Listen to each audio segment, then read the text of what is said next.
Hello everyone. I wanted to go over things you can do with heat, things that are easily modified with heat. So we're looking at a couple different plastics, maybe some clay, and I've got two heat guns here. Here's an old school one, adjustable temperature with the amount of airflow that goes in. Here's a newer one where I can set temperature and fan speed more easily, and there's all sorts of diffusers and things you can get to add to the end of these if you'd like. But I'm just going to use an old school one because it just looks nice. Look at that old sort of Art Deco styling on there. So I'll start with Wonderflex. Wonderflex is like Worbla, but it's got a fiber backing, so it's a little bit stronger, and you can use this to form around your body because it doesn't get that hot. And so, for example, here's like a mask thing, and you can make a structure with the Wonderflex covered with gesso or Bondo, even better, sand it down. And then, like the face portion, you can make with these special densely woven aluminum pieces, and they help hold shape for you really nicely. But that's not what I want to talk about now. I want to talk about heat. So let me heat this thing up. I will wrap it around my wrist to make a little amulet reel. A little piece here. Styrene, which, for example, this I've used for prototyping. This is a air brake that would deflect a parachute. And this is cheap. It doesn't come out as pretty as Wonderflex. You easily lose control of the movement, so I use wood to kind of guide it. So let's take a little more heat, and I always have a hard time getting really sharp edges with it because it starts curling fast, but you'll see what I mean there. So I'm going to heat this up uniformly, and when I think it's right,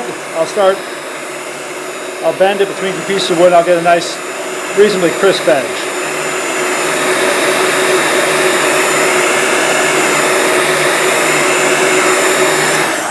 Okay, so you want to be careful because these can burn you. And then you can apply heat again once you get this sort of going. And so I'll put heat on here real quick. And again, I'm just kind of showing some thoughts here. Notice the gloves I have there, which aren't doing any good sitting on a workbench, but they're there for me. Okay, so I can get a nice sharp edge.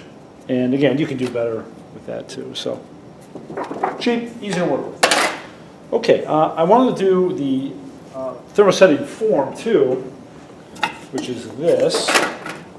And then I'll do PVC and I'll melt some plasticine into a silicone mold. See what happens. So let me put this in here. Now, actually, I'll give it up. Okay. So this acts like Wonderflex. More formable.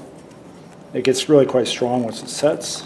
And I'd like to have an inside piece to push on this, but I don't have that with me. So anyway, I'm forming this in. Let me get a little more heat.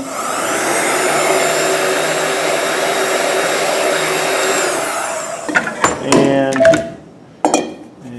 once this cools completely, it'll be very hard, and you can get nice complex shapes with that. Okay. Let me put these guys on. We'll do PVC pipe. Now, often I use a torch on this. In fact, I kind of want to.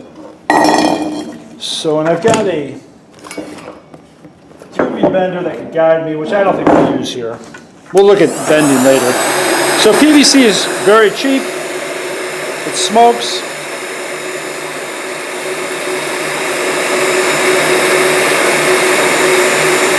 And it will wrinkle on you. You've got to put it up over a form or it will wrinkle, but the nice thing about it is very cheap. And you can get soft turns or sharp turns, but the sharp turns will wrinkle. So for complicated geometry where I want long straight things, I like copper. Like I have the anneal copper over there, the soft ACR copper we'll look at some other time. And of course you can bend rigid copper too.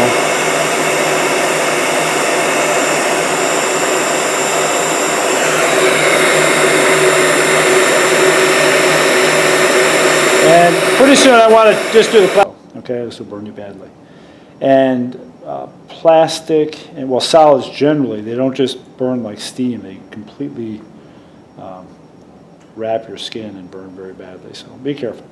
Okay, I'm just going to stick that into the sink real quick. Okay.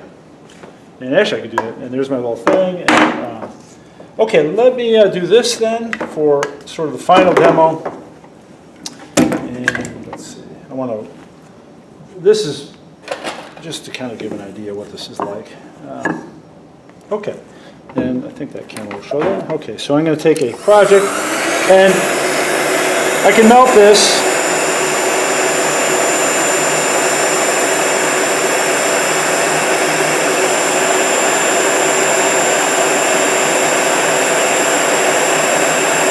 You see it glistening.